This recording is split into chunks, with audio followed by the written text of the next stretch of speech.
betul-betul memperoleh kemenangan, faizun yang Allah janjikan di kekintah kemenangan umat Islam. Tahun baru Islam itu memang betul-betul kita rasakan gairah Islam itu maju. Jangan justru kita tidak merasakan Islam dihina, Islam dicaci, kita biarkan saja. Mana gairah kita sebagai umat Islam? Mana sebuah pertanda bahwa umat Islam itu katanya umat wahidah, umat yang satu.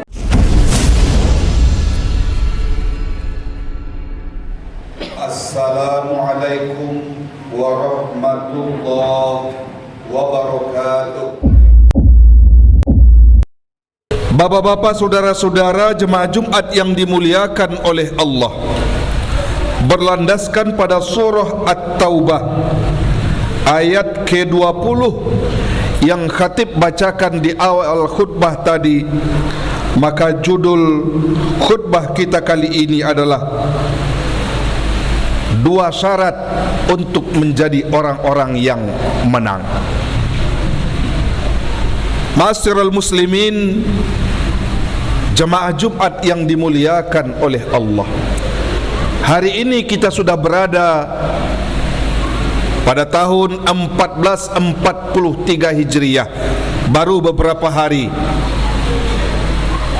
kita memasuki tahun baru Islam.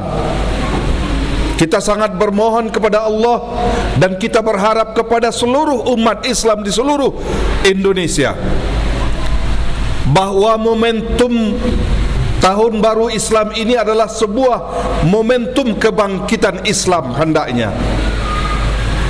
Terlebih lagi kita saat ini sebentar lagi akan merayakan kemerdekaan Republik Indonesia yang ke-76. Maka dua momentum besar ini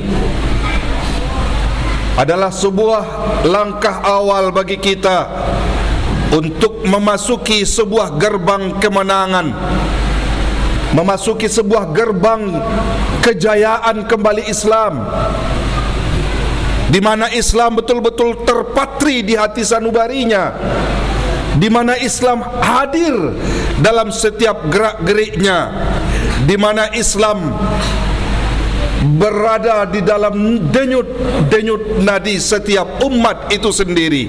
Setiap hembusan napasnya ada Islam, setiap perbuatannya ada Islam, norma-norma Islam dan Al-Quran yang tercermin di dalam kehidupannya.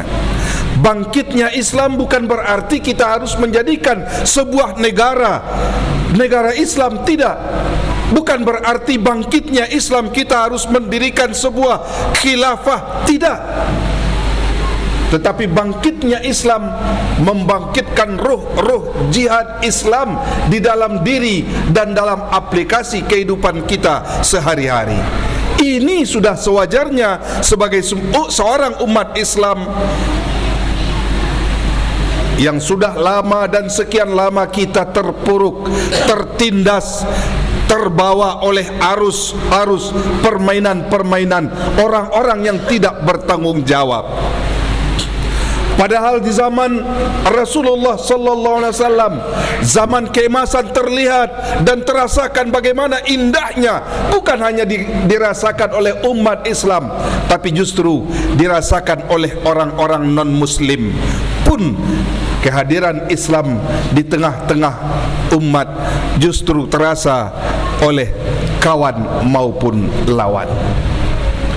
Masuk lagi zaman sahabat, zaman Khulafaur Rasyidin, juga masih terasa zaman keemasan Islam. Tapi di akhir-akhir khilafah, di akhir-akhir Khulafaur Rasyidin,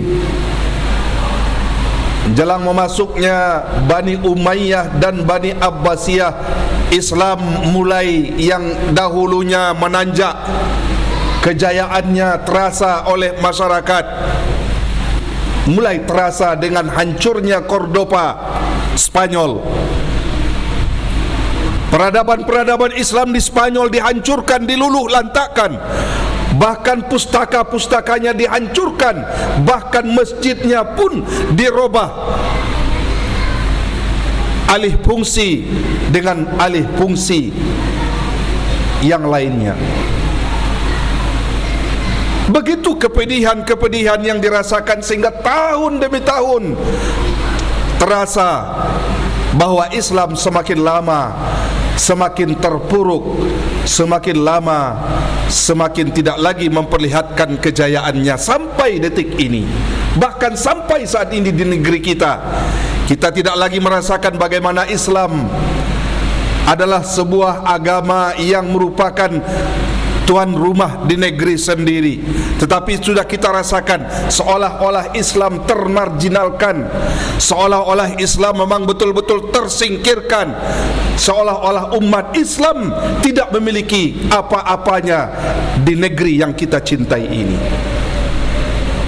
Padahal umat Islam adalah banyak, kita mayoritas. Makanya 14 abad yang silam kata Rasulullah sallallahu alaihi wasallam, kamu suatu saat nanti taubahnya seperti guthaun ka gutha'is sail. Kamu taubahnya seperti buih di tengah lautan, yang lautan akan menghampas ke batu karang, kadang terhempas lagi ke tengah lautan. Begitu bercerai-berai umat Islam, taubahnya seperti ini. Ini yang kita rasakan.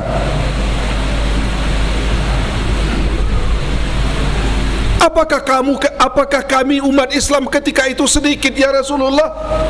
Kata para sahabat, tidak. Bal antum yauma idzin katsir. Kamu ketika itu banyak. Taubahnya seperti buih, banyak, tetapi diombang-ambingkan, bahkan dipecahkan, dihempaskan ke tepi karang, bahkan dilempar lagi ke tengah lautan. Beginilah nasib umat Islam. Di mana-mana kita merasakan bagaimana Islam seolah-olah sesuatu yang tidak boleh bergerak di dalam kehidupan sehari-hari umatnya, sehingga seolah-olah umat Islam termarginalkan di negeri sendiri. Bapak-bapak, saudara-saudara jemaah Jumat yang dimuliakan oleh Allah, mari kita kembali ke khitbah kemenangan umat Islam. Tahun baru Islam itu memang betul-betul kita rasakan gairah Islam itu maju. Jangan justru kita tidak merasakan Islam dihina, Islam dicaci, kita biarkan saja. Mana gairah kita sebagai umat Islam? Mana sebuah pertanda bahwa umat Islam itu katanya ummat wahidah, umat yang satu. Kalbunyan yashuddu ba'dahum ba'da, seperti suatu bangunan yang saling kuat menguatkan, yang saling sokong menyokong dan saling bantu membantu. Ma'asyiral muslimin, jamaah Jumat yang dimuliakan oleh Allah, maka hari ini, tahun ini adalah merupakan sebuah tahun kemenangan umat Islam, kejayaan Islam. Bukan berarti kejayaan Islam ingin mendirikan sebuah khilafah, tidak. Bukan berarti kita ingin mendirikan sebuah negara Islam, tidak. Bukan berarti kita ada suatu niatan untuk menggulingkan sebuah kekuasaan, tidak. Tetapi menimbulkan ghairah Islam di dalam diri dan keluarga kita. Betapa hembusan napas kita ada Islam di dalamnya, ada kepedulian terhadap Islam. Di dalam profesi kita, apapun profesi kita, ada kepentingan Islam di dalamnya. Jangan justru kita mengambil keuntungan dari Islam itu sendiri. Ini namanya menjadikan Islam sebagai kuda hitam bagi kita, menunggangi Islam sebagai agama dan sebagai batu loncatan untuk kita. Ini kita sudah kebablasan. Maka oleh karena itu, kemenangan hijrah ini adalah merupakan sebuah kesempatan bagi kita. Bagaimana ghairah Islam, implementasi Islam di dalam kehidupan negara, implementasi Islam di dalam kehidupan kita pribadi, implementasi Islam di dalam kehidupan kita berkeluarga, terpatri, tercermin bagaimana Islam itu betul-betul hadir di dalam rumah tangga kita. Bukan Islam itu hanya urusan di masjid, di saat kita sholat saja atau di musola. Bukan hanya itu, tetapi dalam setiap hembusan napas kita, setiap denyut nadi kita, ada kita mengaplikasikan Islam sebagai sebuah agama dan yang harus kita implementasikan di dalam kehidupan kita. Maka sudah saatnya kita harus betul-betul berjuang, baik dalam diri kita, keluarga kita, dan seluruh lapisan masyarakat. Ku anfusakum wa ahlikum naro. Jagalah dirimu dan keluargamu dari api neraka. Kalau tidak, siapa yang akan mampu menyelamatkan kita? Kalau bukan dari Islam, siapa yang akan bisa melindungi kita dari azab kubur? Siapa yang akan mampu melindungi kita dari azab Allah kelak? Nanti akan dipertanyakan oleh Allah, wahai manusia, wahai Fulan bin Fulan, ketika kamu di dunia, adakah kamu mengimplementasikan dalam kehidupanmu Islam secara kafah di dalam dirimu dan keluargamu? Kalau tidak, kalau hanya sebatas ibadah saja, akankah bisa menyelamatkan kita dari pertanyaan Allah kelak di yaumil mahsyar, di yaumil kiamah kelak? Nauzubillah summa nauzubillah. Maka oleh karena itu, mari kita raih sebuah kemenangan, mari kita raih sebuah keberhasilan dan kejayaan Islam ini. Ada dua syarat bagi kita yang ingin betul-betul memperoleh kemenangan, faizun yang Allah janjikan. Bahkan Allah pun menambahkan a'zamu darajatan indallah, derajat yang tinggi di sisi Allah. Ada dua cara, ada dua jalan. Yang pertama, wahajaru, berhijrahlah. Berhijrah seperti apa yang diinginkan oleh Allah? Apakah kita seperti hijrahnya Rasulullah minal Makkah ilal Madinah? Kita berangkat dari Mekah kembali ke Madinah, atau kita berbondong-bondong bersama-sama ke Madinah? Tidak. Ataukah kita harus pindah dari rumah yang satu ke rumah yang lain? Tidak. Tapi al-hijratu fi hadzal usr, hijrah di masa ini adalah minas sayyiati ilal hasanat, dari keburukan kepada kebaikan, kepada yang lebih baik. Kalau selama ini kita sudah baik, kita tingkatkan kepada yang lebih baik lagi. Kalau sudah lebih baik, kita tingkatkan lagi supaya lebih yang terbaik lagi dalam segala aspek apapun. Dalam ibadah, dalam sosial, dalam bermasyarakat, dalam berpolitik pun harus umat Islam lebih terbaik. Kalau tidak, kita akan jadi bulan-bulanan, kita akan seperti dihempaskan oleh lautan, kita akan seperti buih kembali di tengah lautan. Sudah saatnya umat Islam menentukan bahwa kita harus bangkit kembali mencari kemenangan, kejayaan Islam seperti kejayaan di zaman Rasulullah dan para sahabat-sahabatnya. Yang kedua, wajahadu fi sabilillahi bi amwalihim wa anfusihim, berjihad dengan harta dan diri. Banyak orang yang berjihad dengan hartanya, harta yang dia berikan untuk pondok-pondok pesantren, untuk perkembangan Islam, bukan untuk berperang, tidak, bukan untuk memusuhi, bahkan melakukan perbuatan-perbuatan pengerusakan, tidak, tetapi bagaimana kita membangun kembali sumber-sumber kejayaan Islam, sumber-sumber potensi untuk meningkatkan kualitas dan kuantitas umat Islam itu. Ini yang harus kita tingkatkan. Jangan justru kita tidak ada kepedulian terhadap Islam, tapi dengan harta kita juga termasuk jihad kita. Bukan hanya kita menuju medan perang, bukan hanya berjihad melawan senjata, tidak, tapi dengan harta yang kita miliki.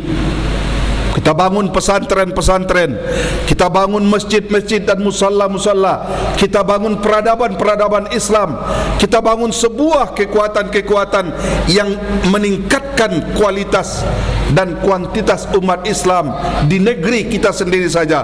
MDA, TPQ dan lain sebagainya.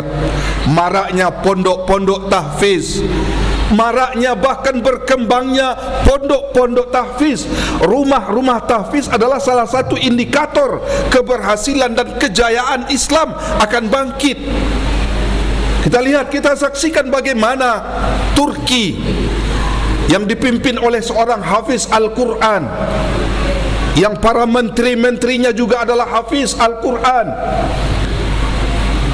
yang juga marak mengembangkan pondok-pondok, rumah-rumah, bahkan sekolah tahfiz, sehingga ribuan bahkan sudah jutaan hafiz-hafiz yang muncul dari Turki. Saat ini, inilah yang merupakan sebuah kebanggaan kita. Maraknya rumah-rumah tahfiz, bukan hanya di perkotaan, bahkan di pelosok-pelosok desa pun rumah-rumah tahfiz marak. Para penghafal Al-Quran semakin berjaya dan semakin banyak. Kalau tidak, siapa yang akan menjaga Al-Quran? Kalau bukan anak-anak kita lagi. Sementara kita yang sudah tua-tua, jangankan menghafal satu surat Al-Quran, yang panjang yang pendek saja sudah banyak yang lupa. Nauzubillah. Jauh lebih diminati pesantren-pesantren, jauh lebih diminati, bahkan membludak siswa-siswanya, santri-santrinya dibanding sekolah-sekolah umum. Ini indikator kedua bahwa pertanda mulai maraknya, mulai jayanya 2, 3, 4, 5, bahkan 10 ataupun 20 tahun yang akan datang. InsyaAllah kita bermohon Islam akan tetap berjaya dan menjadi zaman keemasannya untuk memperoleh kemenangan Islam di tengah-tengah negeri sendiri. Amin, amin ya rabbal alamin. Fa'tabiru ya ulil absar la'allakum turhamun.